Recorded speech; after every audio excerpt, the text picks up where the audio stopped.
Good morning, good morning, good morning.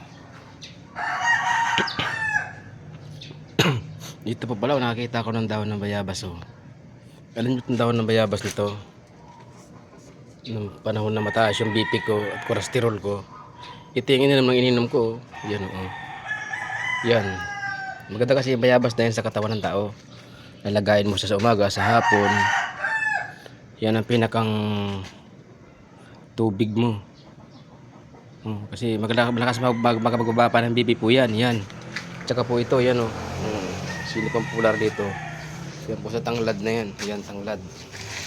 Maganda po yan, gamot sa mataas ang cholesterol, mataas ang blood sugar. Yan po ginamot ko dati, mataas ang blood sugar ko. Grabe po taas ng blood sugar ko. Sabi ng doktor ko. Kaya yan po yung ginamot ko yan. Ilang buwan na po ako nag-inom ng ganyan, kasama po yung dahon ng bayabas. Halos 3 months ko pong iniinom yun bago po ako magpa-laboratorio.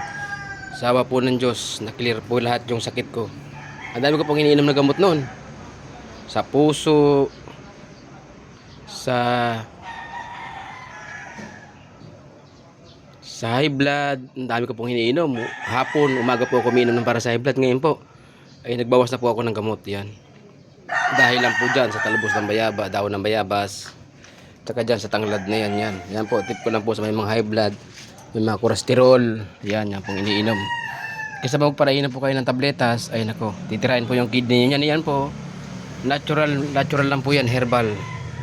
Kailangan niya po yung nasa bakuran nyo lang po yan. Hindi nyo na po kailangan bumili ng mga para sa cholesterol. Pinapainom nga po ako ng doktor dati para sa cholesterol, hindi ko po ininom. Ito lang pong iniinom ko yan. Yan.